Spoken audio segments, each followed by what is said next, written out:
나의 가치는 다른 사람에 의해 검증될 수 없다. 내가 소중한 이유는 내가 그렇다고 믿기 때문이다.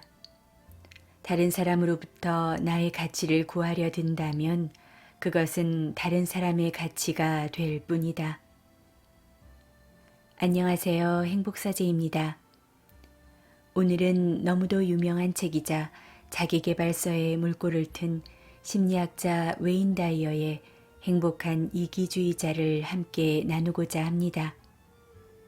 인트로의 책 설명을 패스하고 곧장 본문 낭독으로 들어가고 싶으신 분들은 영상 아래 상세 설명에 타임스탬프 해당 시간을 클릭하시면 됩니다.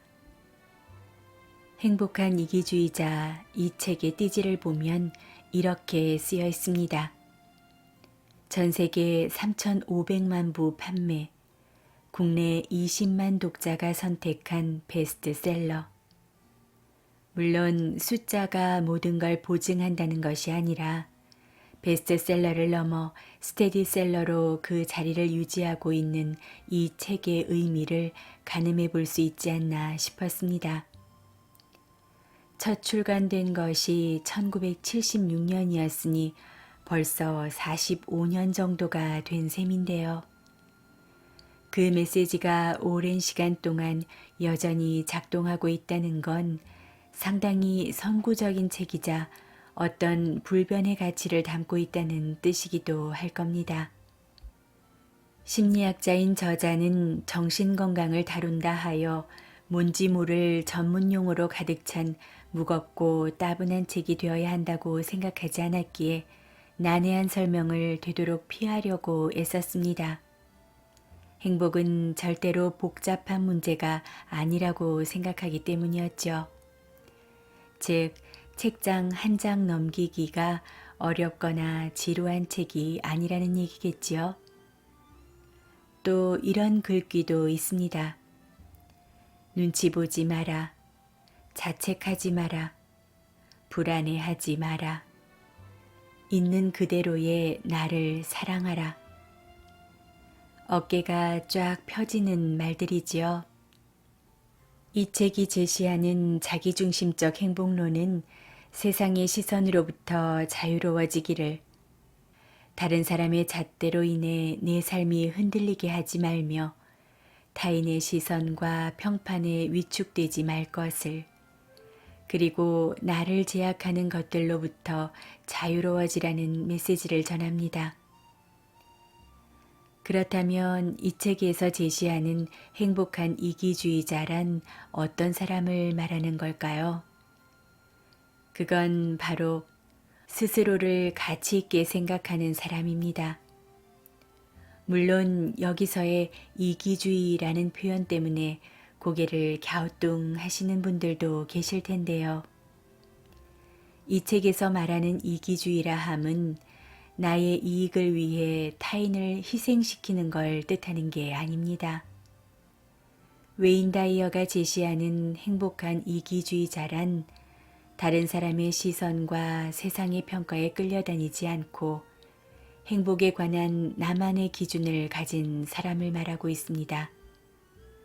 때문에 과거나 미래가 아닌 현재에 집중하여 적극적이고 긍정적인 마음 자세로 내 삶의 중심을 잡고 내 자신을 잃지 않는 것이 중요하다고 강조하지요. 그러므로 웨인 다이어는 이를 방해하는 것을 일컬어 자기 파괴적인 행동들, 다시 말해 오류지대, erroneous zone이라고 지칭합니다. 사실 이 책의 원제목이 Your Erroneous Zones인데요. 진정한 나의 가치를 잃어버리지 않으며 자신의 기준에 따라 행복해지는 것에 장애물이 되는 행동들을 버리는 것, 그 오류지대에서 벗어나는 것이 바로 웨인 다이어가 이 책에서 제시하고 있는 10가지 마음가짐이 아닌가 합니다. 그리고 행복한 이기주의자가 되기 위한 그 10가지 방법 모두는 스스로의 마음을 다스리는 것에서 시작하죠. 결국 행복은 외부의 요인이 아닌 오로지 나의 마음을 중심에 두는 그 마음가짐에서 시작하기 때문입니다. 그렇다면 행복한 이기주의자가 되기 위한 10가지 마음가짐을 간략하게 한번 살펴볼까요? 1. 먼저 나를 사랑한다. 2. 다른 사람의 시선에서 벗어난다. 3. 과거에 얽매이지 않는다. 4. 자책도 걱정도 하지 않는다. 5. 새로운 경험을 즐긴다. 6. 모든 선택의 기준은 나다. 7. 다른 사람과 비교하지 않는다. 8. 미루지 않고 행동한다. 9. 다른 사람에게 의존하지 않는다. 10. 내 안의 화에 휩쓸리지 않는다. 이상 10가지입니다.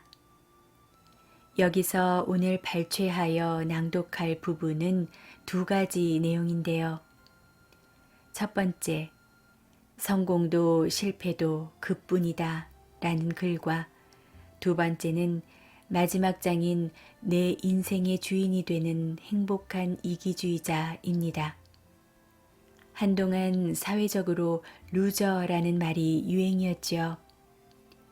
그 말 때문에 위축되고 괴로워하는 사람들도 참 많았습니다. 그래서 사회적으로 규정된 성공과 실패라는 개념에 대해 이 책의 내용을 빌어 다시 한번 생각해 보고 싶었습니다. 그리고 저자가 제시하는 행복한 이기주의자의 모습이 어떤 것인지를 함께 읽어보려 합니다. 행복한 이기주의자가 되기 위한 구체적 요소와 우리의 자세에 대해 10가지 요소의 상세한 내용을 책을 통해 읽어보시려는 독자분들께서는 영상 아래의 상세 설명에 항상 첨부해두는 책 관련 정보로 들어가시면 됩니다. 우리는 걱정이라는 이름으로 다른 사람의 인생을 간섭하고 배려라는 이름으로 나의 결정을 다른 사람의 생각에 맞추곤 합니다. 그 결과 내가 원하는 삶보다는 모두의 평화를 해치지 않는 삶, 즉 다른 사람의 시선에 흡족한 삶을 살곤 하지요. 그러나 내 삶은 온전히 나의 것입니다. 그러므로 웨인 다이어는 내 삶에 있어서만큼은 이기적으로 행동해야 행복해질 수 있다는 메시지를 전합니다. 작가의 바람처럼 여러분들의 새롭고 아름다운 경험을 방해하는 장애물들을 없애는데 이 책이 도움이 되었으면 합니다. 그럼 행복서재와 함께 책 속으로 들어가 보시겠습니다. 오늘도 행복한 하루 보내세요.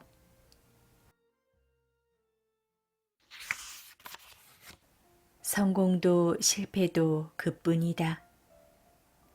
성취에 대한 강박관념을 갖고 있는 사람은 카바노의 표현처럼 자유로워지기 위해 떠나기는 어렵다. 실패에 대한 두려움은 우리 사회에서 이만저만 위압적인 존재가 아니다. 그러한 두려움은 어린 시절 주입돼 전생에 걸쳐 영향을 미치는 경우가 많다. 이상하게 들리겠지만 실패라는 것도 역시 존재하지 않는다.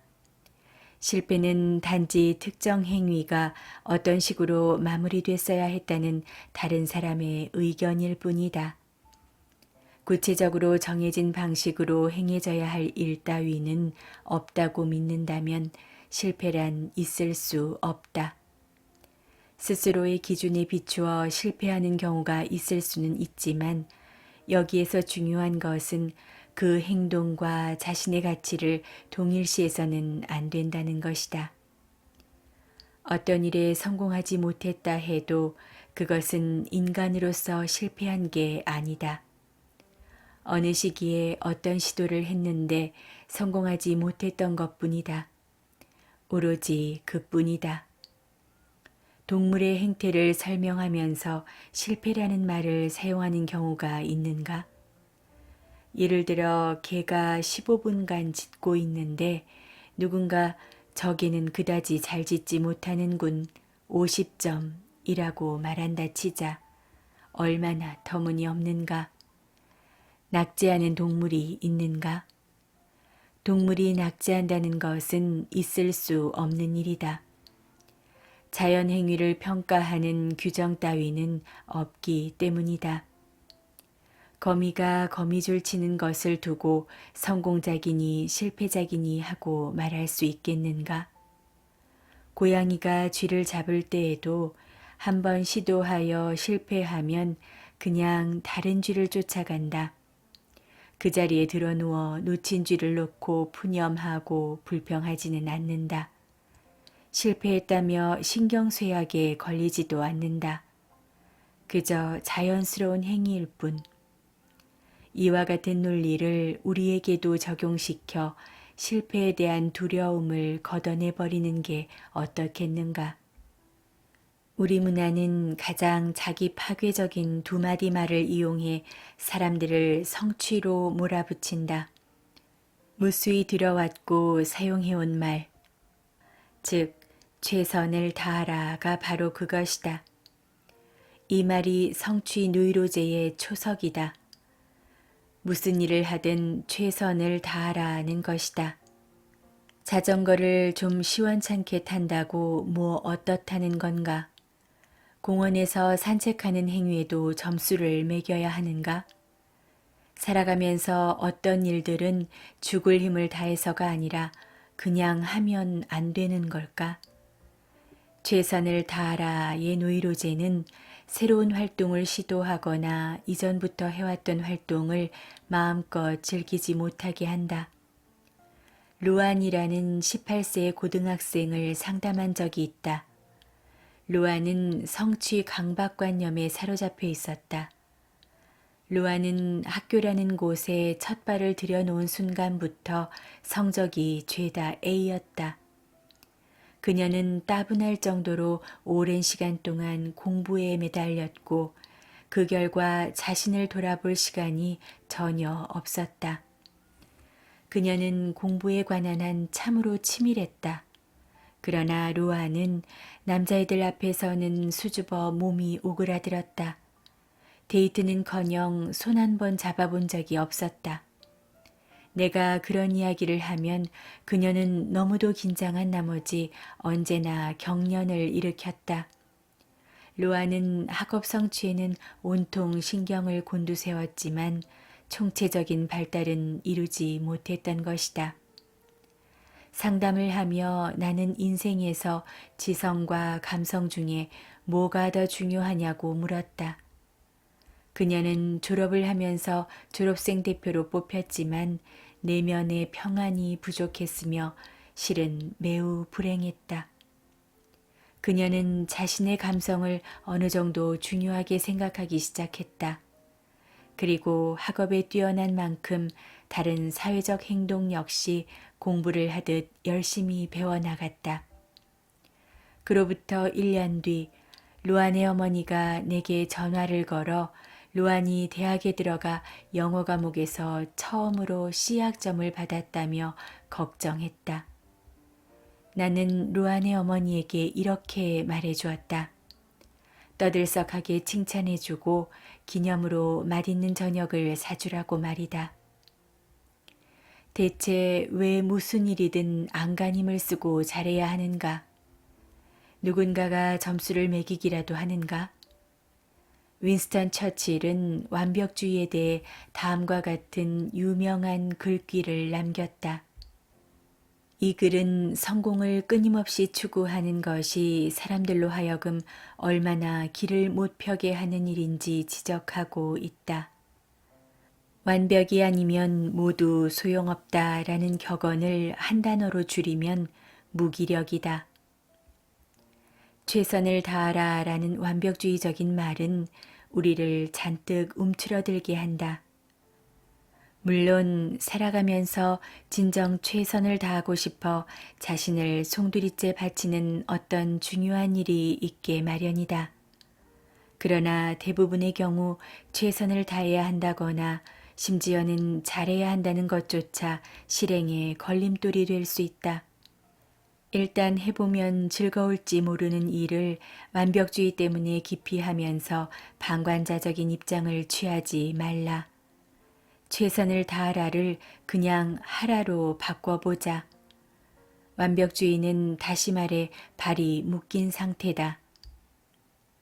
자신에게 완벽이라는 기준을 적용하면 앞으로는 도무지 어떤 것도 시도해 볼 엄두가 나지 않기 때문이다.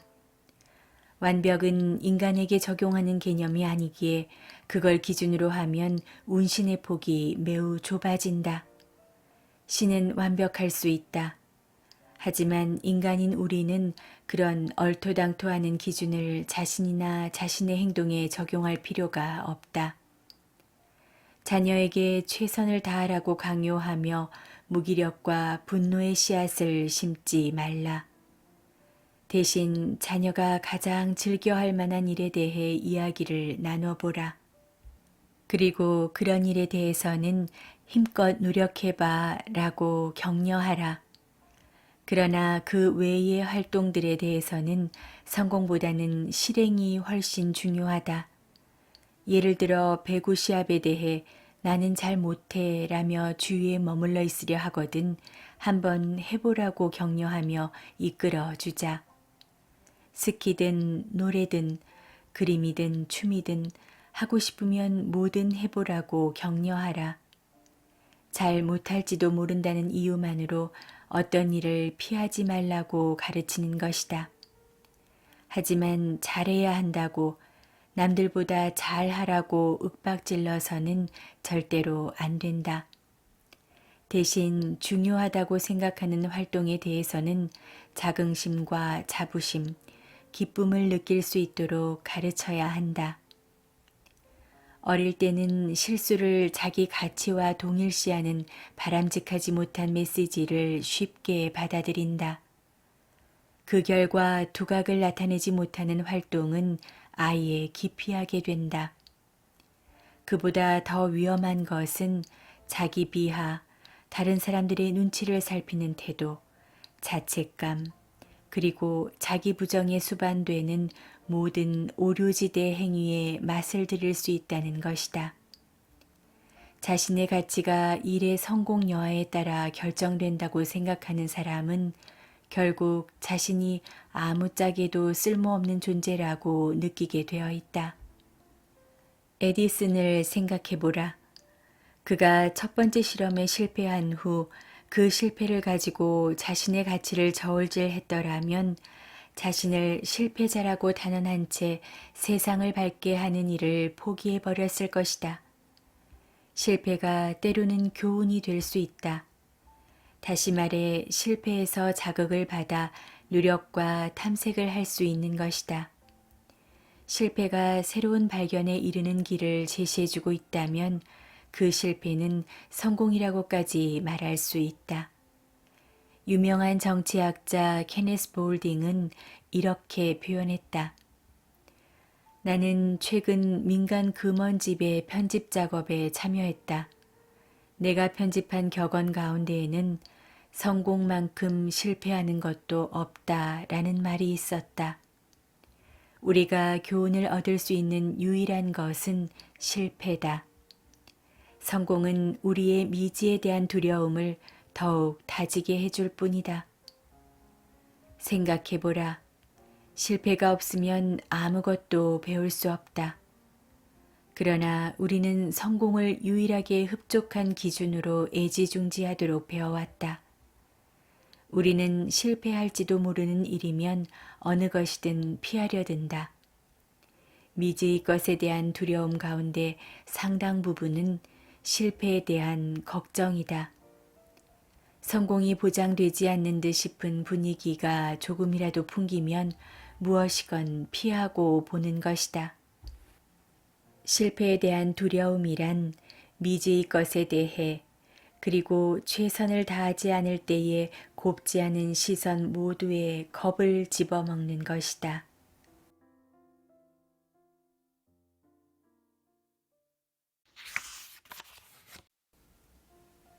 내 인생의 주인이 되는 행복한 이기주의자. 오류지대 행위를 하나도 보이지 않는 사람은 실제로 존재한다. 마지막 장은 오류지대의 생각과 행동을 모두 털어버린 행복한 이기주의자의 모습을 기술하는데 전부 할애하려 한다. 대다수 사람들과는 다른 면모를 보이면서 순간순간을 창의적으로 생기 있게 살 수 있는 놀라운 능력을 가진 사람들. 그들은 어떻게 살아가고 있을까? 무엇보다도 확연한 것은 그들이 삶의 거의 모든 것을 좋아한다는 것이다. 무슨 일을 해도 즐거워하며 불평하거나 이미 지난 일에 매달리며 허송세월하지 않는다. 그들은 열의에 차 있으며 삶에서 최선의 것을 구하려 애쓴다. 그들은 나들이, 영화, 책, 스포츠, 콘서트, 도시, 농장, 동물, 산 등 거의 모든 것을 즐긴다. 그들은 삶에 애정을 갖고 있다. 불평하거나 하소연하는 일, 심지어는 기운 없이 한숨 짓는 일도 없다. 비가 오든 푹푹 찌든 결코 투덜대는 법이 없이 즐긴다. 차들로 앞뒤 꽉꽉 막힌 도로에서 오도 가도 못하든 사람들과 함께 어울리든 혼자 있든 그들은 주어진 상황에 있는 그대로 대처한다. 그들에게는 짐짓 즐기는 척하는 가식이 없다. 상황을 분별력 있게 받아들이고 현실에서 기쁨을 찾는 놀라운 능력을 발휘할 뿐이다. 그들에게 무엇을 싫어하는지 물어보라. 그러면 차마 거짓말은 못하고 진땀깨나 흘릴 것이다. 그들은 빈틈없이 자기 일을 알아서 한다. 그들은 비가 온다고 곧장 그 비를 피하는 사람들이 아니다. 그 비를 아름답고 가슴 떨리고 체험해보고 싶은 일로 여기기 때문이다. 그들은 비를 좋아한다. 길이 질퍽해도 화를 내지 않는다. 지켜보다가 철퍽거려 보기도 하고 그러면서 살아있다는 게 바로 이런 것이구나 하고 생각한다. 고양이, 곰, 벌레, 좋아하지 않는 게 없다. 아무리 애써도 그들이 하기 싫어하는 일을 찾아내기란 어려울 것이다. 그들은 분명 인생을 즐기고 인생에 흠뻑 젖어 살아가고 있으므로 그들은 매우 현재지향적이다. 어떤 걱정이건 질질 끌어서는 안 된다고. 현재의 삶을 살면서 이리저리 기웃대는 것은 어리석은 짓이라고 주지시키는 듯한 내부 신호를 가지고 있다. 이런 사람들은 과거나 미래가 아닌 현재에 살고 있다. 미지의 것을 두려워하지 않고 색다르고 낯선 경험을 찾아 나선다. 그들은 애매모호함을 사랑한다. 현재가 자신이 가진 전 재산이라고 생각하면서 늘 현재를 음미한다. 아직도 일어나지 않은 일을 위해 미리 계획하지 않으며 어떤 일이 일어나기를 기다리는 기나긴 휴지기 동안에도 안달복달하는 일이 없다. 그런 기다리는 기간에도 일이 일어나고 있는 순간만큼 사는 보람을 느끼며 평범한 일상 속에서 갖가지 즐거움을 얻는 놀라운 능력을 갖고 있다. 그들은 만일의 경우에는 대비하지만 뒤로 미루는 사람이 아니며 자신의 행동이 사회에서 질책을 받을 경우에도 자신을 책망하면서 주눅이 들지 않는다. 그들은 현재의 행복을 긁어모으며 미래가 현재가 되면 그 행복도 쓸어 담는다. 그들은 즐거워하기 위해 기다리는 것이 아둔한 짓이라는 것을 알기에 항상 현재를 즐긴다. 이것은 자연스러운 삶의 방식으로 어린아이나 동물의 생활 방식과 매우 비슷하다. 그들은 놀라울 정도로 자립적이다.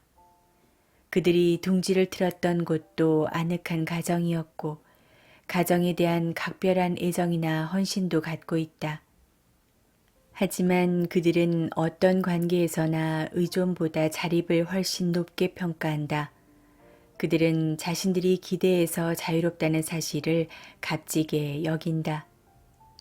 그들의 관계는 각자 자신을 위해 결정을 내릴 수 있는 권리를 서로 존중해주는 가운데 세워진다. 사랑을 담보로 상대방에게 가치관을 강요하지 않는다. 그들은 개인 생활을 매우 중시하는 사람들이기 때문에 주변 사람들은 자칫 그들에게서 냉대받았다거나 퇴짜 맞았다는 느낌을 받기도 한다. 그들은 때로는 혼자 있기 좋아하며 자신의 개인 생활을 보호하기 위해 온갖 노력을 기울인다. 이런 사람들은 연애도 요란스레 하는 법이 없다. 사랑하는 상대를 고를 때에는 꽤나 가리는 편이지만 매우 섬세할 정도로 다정다감하기도 하다. 그러나 의존적이거나 현명하지 않은 사람이 그런 사람을 사랑하기란 쉬운 일이 아니다. 그들은 자신의 자유에 대해서만큼은 결코 양보하는 법이 없기 때문이다. 만약 상대방이 자신을 필요로 한다면 그들은 그런 필요를 자신뿐 아니라 상대방에게도 손해되는 일이라고 생각한다. 그들은 자신이 사랑하는 사람이 자립적이고 스스로 선택할 줄 알며 스스로를 위해 살아가기를 바란다. 그들은 사람들을 좋아하고 함께 어울리고 싶어 하지만 자신이 어울리는 사람들이 누군가의 도움을 필요로 하거나 기대지 않는 사람이기를 한층 더 바란다. 누군가가 그에게 의지하려 하면 기대기 시작하는 그 순간 처음에는 그의 마음이 그 다음에는 그의 몸이 그 사람 곁을 떠날 것이다. 그들은 연애를 하면서 스스로도 의존적이길 거부하지만 상대방이 자신에게 기대는 것 역시 원치 않는다. 자녀에게는 자상한 부모의 모습을 보여주지만 사랑을 듬뿍 주면서도 계기가 생길 때마다 처음부터 자립심을 키워준다. 그들은 퉁명스러울 정도로 솔직한 편이다.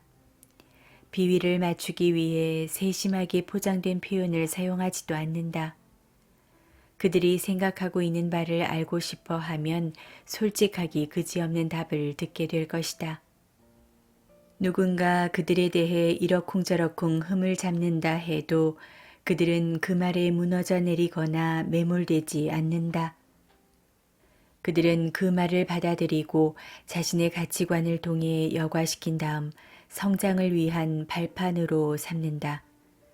그들은 모든 사람들의 사랑을 필요로 하지 않을 뿐더러 자신의 행동 하나하나에 대해 모든 사람들이 인정해 줬으면 하는 터무니없는 바람도 품지 않는다. 그들은 언제나 어느 정도의 반대에 부딪힐 수 있다는 사실을 염두에 두고 있다.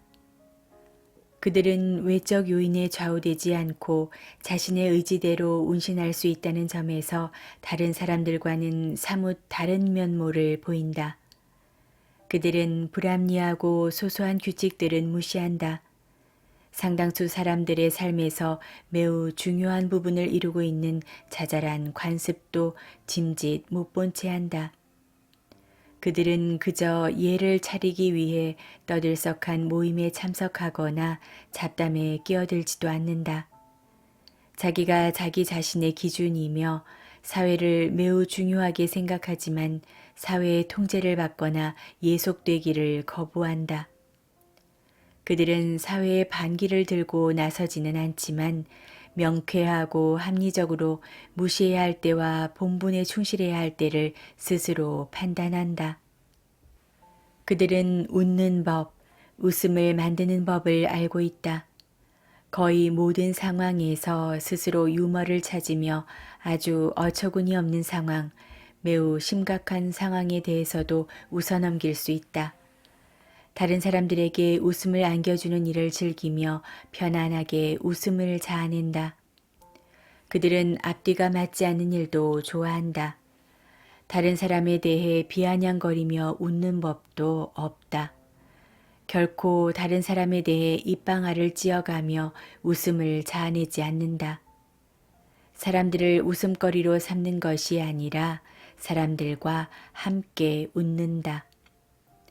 삶에 대한 태도는 진중하지만 삶에 대해 웃음을 보낼 줄 알며 모든 것을 즐겁게 바라본다. 그들은 한 발짝 뒤로 물러서서 인생을 관망하며 인생에는 정해진 길이 없다는 사실을 알고 있다. 그들은 다른 사람들이 즐길 수 있는 상황을 만들고 함께 즐길 줄 안다. 그들은 함께하면 재미있는 사람들이다. 그들은 스스로를 불평 없이 받아들인다. 그들은 자신이 인간이라는 것과 인간이기 때문에 지니는 저마다의 인간적인 특질을 알고 있다. 자신의 외모가 어떤 식으로 보인다는 것을 알고 있으며 그 사실을 그대로 받아들인다. 키가 커도 괜찮고 키가 작아도 상관없다. 대머리이면 어떻고 숱이 너무 많으면 또 어떠랴. 그들은 온몸이 땀으로 뒤범벅 된다 해도 상관하지 않을 것이다. 그들은 완벽하지 못한 인간의 신체에 대해 가식적이지도 않다. 그들은 자기 자신을 받아들이기 때문에 이 세상에서 가장 자연스러운 사람들이다. 인공적인 치장 뒤에 자신을 가리지도 않을 뿐더러 있는 그들의 모습에 쭈뼛거리는 일도 없다. 그들은 인간과 관련된 것은 어떤 것에도 상처받지 않는다. 자신을 좋아하고 자신을 있는 그대로 받아들인다.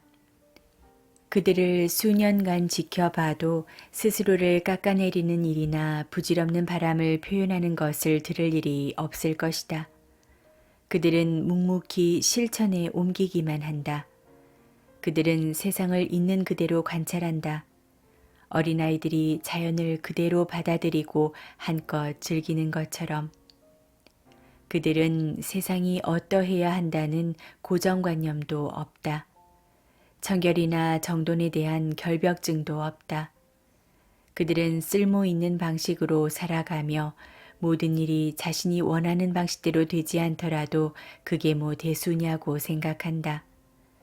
그들에게 조직이란 목적 자체가 아닌 유용한 수단일 뿐이다. 조직에 지나치게 신경을 쓰지 않기 때문에 그들은 창의적이다. 그들은 수프를 만드는 일이든 보고서를 작성하는 일이든 잔디를 깎는 일이든 자신만의 독특한 방식으로 처리한다. 그들은 그런 일에 상상력을 발휘하기 때문에 모든 일에 창의적으로 접근할 수 있다. 정해진 방식으로 일을 처리해야 할 필요는 없다고 생각한다. 지침서를 보거나 전문가에게 자문을 구하지 않고 자신이 옳다고 여기는 방식으로 문제에 접근한다. 그것이 바로 창의력이며 그들은 누구나 창의력을 지녔다. 그들은 호기심이 왕성하다. 그 호기심은 채워질 줄을 모른다. 항상 새로운 것을 찾고 인생의 한순간 한순간을 놓치지 않는다. 잘하든 못하든 상관없다. 혹여 잘 되지 않거나 큰 성과를 올리지 못한다 해도 곱씹어 한탄하지 않고 미련 없이 체념한다. 그들은 계속 배운다는 점에서 진리를 찾는 사람들이다. 항상 더 많이 배우는 일에 열심이고 자신이 완성품이라는 생각은 해본 적도 없다. 그들은 가르치는 사람이 아니라 배우는 사람이다. 아무리 배워도 부족하게 느끼며 남을 깔보거나 젠체할 줄도 모른다. 그렇게 느껴본 적이 한 번도 없기 때문이다. 어떤 사람, 상황, 사건도 더 많이 배울 수 있는 기회로 삼는다. 이 행복한 사람들은 놀라울 정도로 자기 변명을 하지 않는다. 잔머리를 굴리거나 다른 사람들에게 좋은 인상을 남기려고 애쓰지도 않는다. 다른 사람들에게 내보이기 위해 옷을 입지도 않는다. 자신을 해명하지도 않는다. 그들은 꾸밈 없고 자연스러우며 일이 크든 작든 간에 문제 삼고 싶은 유혹에 빠지지 않는다. 그들은 논쟁을 일삼거나 토론을 하면서 조급증을 내지도 않는다. 담담하게 자신의 견해를 말하고 다른 사람의 말을 경청할 뿐이다. 다른 사람들에게 자신의 입장을 강요하는 것이 부질없는 시도라는 것을 잘 알고 있다. 그들은 좋아, 우리는 생각이 다를 뿐이야. 의견이 꼭 같으란 법은 없지. 라고 말한다. 그 이상은 문제 삼지 않는다. 논쟁에서 반드시 이겨야 할 필요도 상대방을 설득할 필요도 없다. 그들은 상대방에게 나쁜 인상을 남기는 것에 개의치 않지만 그렇다고 일부러 그렇게 하지는 않는다. 그들은 툭하면 정의를 부르짖는 사람도 아니다. 어떤 사람이 더 많은 특권을 가지고 있다면 잘 됐다고 생각하지 배아파하지 않는다. 어떤 이와 경쟁하게 되었을 때 상대방이 선전하기를 바라지 어떻게든 이겨보겠다고 그 사람이 실수하기를 바라지도 않는다. 그들은 자력으로 승리를 거두고 유능해지길 원할 뿐 다른 사람들의 부족함으로 어부지리를 얻을 생각이 없다. 모든 사람이 태어날 때부터 평등하게 재능을 타고났다고 주장하지는 않지만 자신의 내부에서 행복을 찾는다. 그들은 이런저런 평을 늘어놓는 사람도 아니고 다른 사람의 불행을 고소해하지도 않는다. 사실 그들은 너무 바빠 주위 사람들이 뭘 하는지 주목할 여유가 없다. 무엇보다 중요한 것은 그들이 자신을 사랑하는 사람들이라는 점이다. 성장하고 싶다는 욕구에 자극받으며 갈림길에 섰을 때 항상 자신을 소중히 여기는 편을 택한다. 그들은 자기 연민이나 자기 부정, 자기 혐오에 빠져 있을 틈도 없다. 그들에게 자기 자신을 좋아하는가 라고 물어보면 대뜸 당연하지 라고 확신에 찬 목소리로 대답할 것이다. 그들은 진정 난 사람들이다. 하루하루가 기쁨이다. 그들은 현재의 한순간 한순간을 알차게 음미하며 산다. 힘든 일이나 고민이 전혀 없는 것은 아니지만 그런 문제 때문에 감정의 늪에 빠지지는 않는다. 그들의 정신건강을 가늠하는 잣대는 그들이 실수를 했는가의 여부가 아니라 실수할 때 어떻게 대처하는가이다. 그들이 인생의 굳은 날을 만났을 때 왜 이렇게 살기가 힘드냐고 나자빠져서 징징거리고 있을까? 절대 그렇지 않다. 일어서서 몸을 툭툭 털고 다시 기운을 차리고는 일과를 계속한다.